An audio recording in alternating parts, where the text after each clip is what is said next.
Hello everyone, मैं मनीष आप सबका MKSRD मैथ्स पे वेलकम करता हूं दोस्तों। और आशा करता हूं कि आपकी तैयारी काफ़ी अच्छे से चल रही होगी। जैसा कि हम अभी तक अलजेब्रा पढ़ रहे थे और अलजेब्रा का हमने 11 कॉन्सेप्ट बताया, ठीक है। तो उन 11 कॉन्सेप्ट को जिन लोगों ने नहीं देखा है वो ज़रूर जाके देख लीजिए। और जिन लोगों ने नोट्स नहीं लिया है, क्योंकि नोट्स में बहुत सारे चीज़ें जो मैंने नहीं बताई वो सारी चीज़ें इसमें नोट्स में है, तो आप इस नोट्स को 2 से 3 बार ज़रूर रिवाइज़ कर जाइए अगर आपको CGL मेंस और CPO का एग्ज़ाम देना है तो, ठीक है। आज के सेशन से हम स्टार्ट करेंगे एसआई और सीआई के मिक्स्ड क्वेश्चन। शुरुआत होगी सीपीओ 2019 के सवालों से, ठीक है। सीपीओ 2019 में जो भी सवाल आए हैं एसआई और सीआई के, उन सवालों को आज मैं कराऊंगा, ठीक है। आपको पीडीएफ और क्वेश्चंस के लिए टेलीग्राम चैनल है डिस्क्रिप्शन बॉक्स में, उसे आप ज्वाइन जरूर कर लीजिए। और नोट्स के लिए भी डिस्क्रिप्शन बॉक्स में ही लिंक है, तो वहाँ से आप नोट्स भी ले सकते हैं, ठीक है। चलिए चलते हैं हम आज के सेशन के ऊपर। देखिए, क्वेश्चन से पहले आपको 2 चीज़ें ज़रूर पता होनी चाहिए, क्योंकि एसआई जो हमारा होता है, एसआई केस में एसआई इक्वल टू क्या होता है, PRT/100, ठीक है। और ए इक्वल टू क्या होता है, ए क्या है हमारा, अमाउंट है। ए अमाउंट हो गया हमारा, पी प्रिंसिपल है, ठीक है। और एसआई हमारा यानी कि सिंपल इंटरेस्ट के, A equal to P plus SI होता है। और सीआई के केस में जब कंपाउंड इंटरेस्ट में हम जाएंगे, ए इक्वल टू क्या हो जाता है, P1+R/100 पावर n, ठीक है। या फिर यहाँ पे टी भी लिख सकते हैं, ठीक है। और सी आई इक्वल टू क्या हो जाएगा, ए माइनस पी हो जाता है, ठीक है। अब जो भी क्वेश्चंस आएंगे, देखिए मिक्स क्वेश्चंस आएंगे, तो उन क्वेश्चंस के अकॉर्डिंग ही हर एक जो है कि कंसेप्ट को बताया जाएगा और उसे शार्ट वे में सॉल्व करने का तरीका बताया जाएगा, ठीक है। तो आप उन क्वेश्चंस को समझिए, कंसेप्ट लगभग हर लोग पढ़ चुके हैं, ठीक है। तो चलिए चलते हैं हम पहले क्वेश्चन के ऊपर, और जो क्वेश्चन बड़ा रहेगा उसके लिए हम अलग से स्लाइड लेंगे, और उसमें आप क्वेश्चन हिंदी और अंग्रेजी दोनों में देख सकते हैं, ठीक है। देखिए पहले क्वेश्चन में क्या करा है, ये देखिए इंग्लिश में है, तो जो लोग इंग्लिश पढ़ना चाहते हैं इंग्लिश में समझ लेंगे अपना। और यहाँ पे मैं हिंदी वाला क्वेश्चन पढ़ रहा हूँ।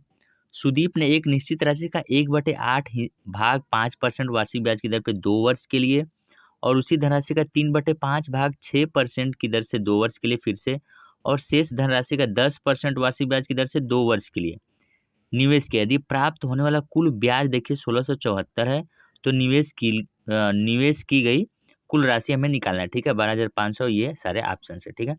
अगली स्लाइड के ऊपर मैंने जो है कि इन दोनों को नोट कर लिया है, तो अगली स्लाइड के ऊपर जो है कि सोल्यूशन को देखेंगे, ठीक है। देखिए क्वेश्चन में कह रहा था कि 1/8 भाग जो है कि 5% की दर से 2 साल के लिए, और 3/5 भाग 6% की दर से 2 साल के। तो यहाँ से 1/8 का 8 लीजिए और 3/5 का 5 लीजिए, तो हम लेट कर लेंगे कि लेट हमारा टोटल पैसा 40 है, ठीक है। 8 5 है 40, एलसीएम ले लेंगे। अब देखिए क्या होगा, 1/8 कितना होगा, 1/8 कितना होगा, 40 का 5 होता है। 5 को कितना दिया जा रहा है, 5% की दर से 2 साल के लिए, यानी कि 10% यहाँ पे हो गया। प्लस लिखिए 3/5, देखिए 3/5 कितना होता है, 40 का 3/5 कितना होता है, 24 होता है, ठीक है। 24 को कितना दिया जा रहा है, 6 दूनी के 12% यहाँ पे। प्लस लिखिए शेष को 10% की दर से 2 साल के लिए, शेष कितना बच रहा है, देखिए 24 यहाँ पे चला गया और 5 यहाँ पे 29 चला गया, यानी कि 11 को कितने के 10% की दर से 2 साल के लिए, यानी कि 20%।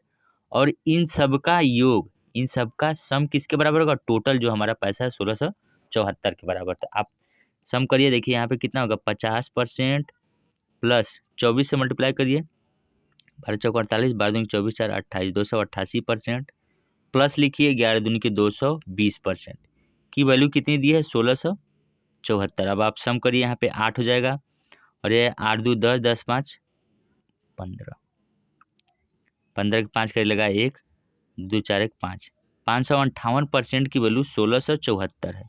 और ये ध्यान से देखिए तो 3 बार में पूरी तरह से कट जाएगा, यानी कि 1% की वैल्यू कितना दिया है सवाल में, 3 है।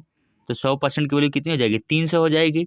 100% की वैल्यू 300, हमसे टोटल चाहिए कितना, 40 की वैल्यू चाहिए। 40 गुणते अगर हम 300 कर लें तो ये हो जाएगा 12,000, 12 के, और 12 के ही है सवाल का सही आंसर, ठीक है। तो समझ गए होंगे, अच्छा क्वेश्चन था। देखिए 1/8 और 3/5 दिया था, तो हमने टोटल जो है कि 40 लेके सवाल को सॉल्व कर लिया है, ठीक है।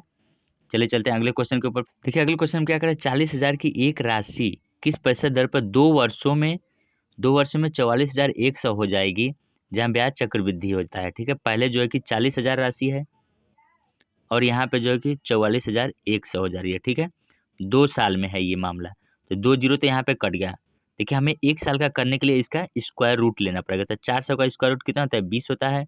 ये हो गया 1 साल का मामला, और 441 का स्क्वायर रूट कितना होता है, 21 होता है, ठीक है।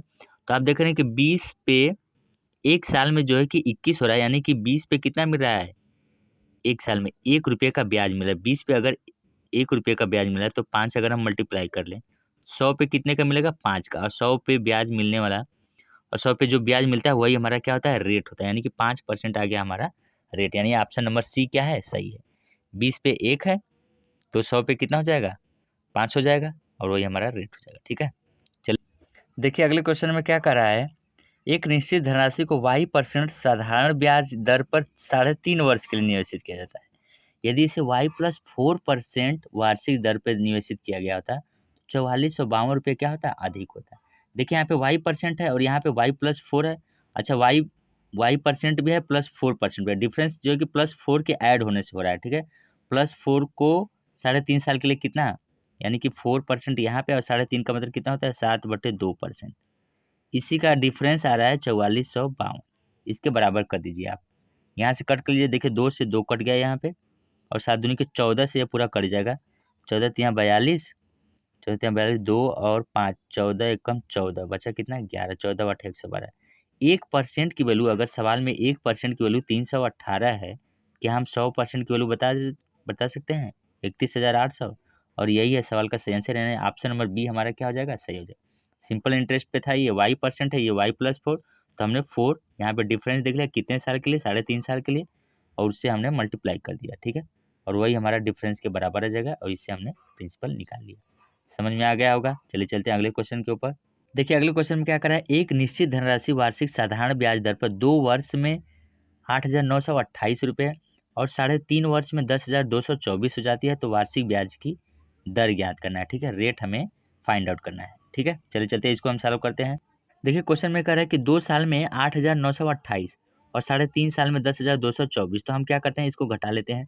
यहाँ से कितना आ जाएगा, 1.5, 1.5 का मतलब कितना होता है, 3/2। 3/2 की वैल्यू कितनी हो जाएगी, इसमें से इसको घटाइए, 14 में से 8 गया 6, 11 में से 2 गया तो 9, और 11 में से 9 गया तो 2, और ये 9 में से 8 गया तो 1, 1296। 3 से कट लीजिए, 3 चौक के 12, 3 से 32, 3 96, यानी 1 की वैल्यू कितनी आ गई, यहाँ से मल्टीप्लाई 864, यानी कि 1 साल में इतने रुपये का क्या हो रहा है, इंटरेस्ट, यानी सिंपल इंटरेस्ट हमें मिल रहा है।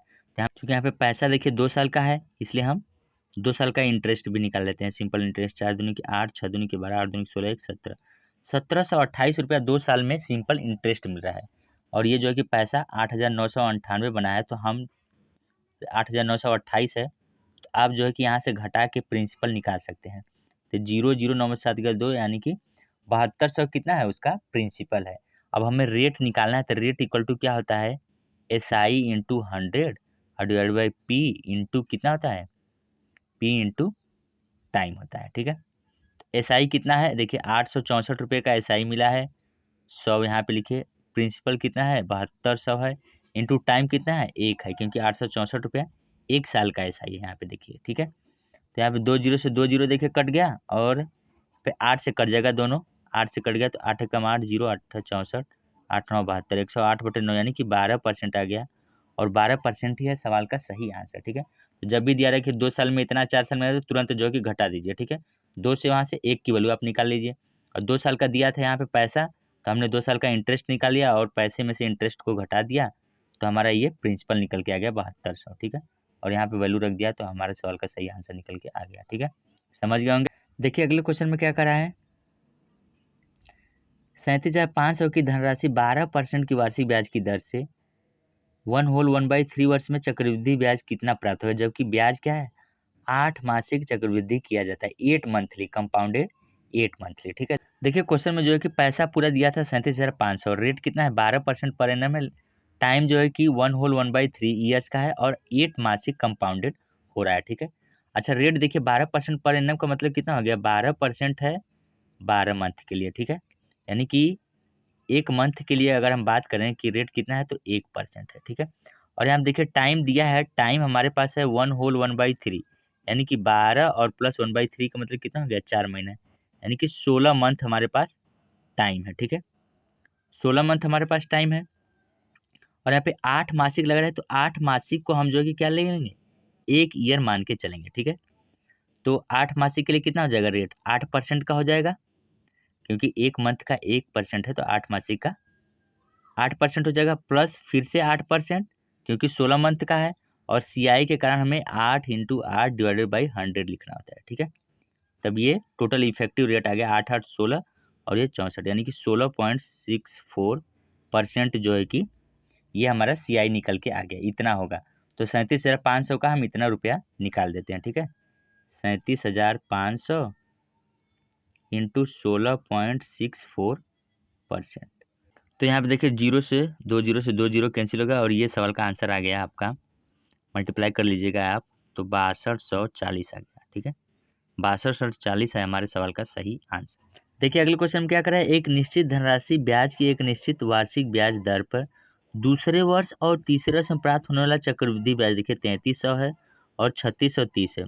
2.5 वर्षों में वही धनराशि उसी ब्याज दर पर कितनी हो जाएगी यदि वार्षिक रूप से ब्याज जो है कि चक्रवृद्धि किया जाता है। तो ये सारे क्या हैं, ऑप्शन है। और ये सवाल कहाँ पे आया है, सारे सवाल CPO 2019 में है। और सेशन अच्छा लग रहा हो दोस्तों तो इसे ज़्यादा से ज़्यादा लाइक एंड शेयर जरूर करिएगा, ठीक है। चलिए चलते हैं, इस सवाल को हम सॉल्व करते हैं। देखिए यहाँ पे क्वेश्चन में क्या कर रहा था, दूसरे साल का जो हमारा CI है वो 3300 है और तीसरे साल का CI 3630 है, ठीक है। सबसे पहले हम रेट निकालेंगे। रेट हम कैसे निकालेंगे, कुछ लोग तो देखते ही देखे 3300 से 3630 यानी कि 10% साफ साफ दिख रहा है। लेकिन आप कैसे निकालें, 3630 में से 3300 घटेगा कितना बचेगा, 330 बचेगा। 330 कितने पे है, 3300 पे है, इंटू 100 कर लीजिए। और ये देखिए 2 0 से 2 0 कट गया, 33 दाएं में 330 यानी कि 10% आ गया, हमारे सवाल का रेट आ गया, ठीक है। अब यहाँ पे देखिए 3300 को भी आप चाहे तो लिख सकते हैं 3000 और प्लस 300, ठीक है। और ये इसका 10% यानी कि 3000 पहले साल भी रहा होगा हमारा CI, पहले साल में 3000 CI है और यही 3000 जो है कि 10% की वैल्यू के बराबर रहा होगा, ठीक है। यानी कि 10% सवाल में 3000 के बराबर है तो 100% किसके बराबर हो जाएगा, 30K के बराबर हो जाएगा, ठीक है। यानी यहाँ पे हमारे पास टोटल पैसा निकल के आ गया है 30,000 पैसा हमारा है, ठीक है। तो यानी कि प्रिंसिपल हमारा निकल के आ गया।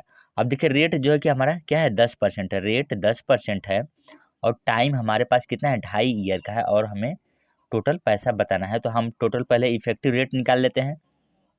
ये देखिए हरे वाले पेन से हम इफेक्टिव रेट कैसे निकाल रहे हैं।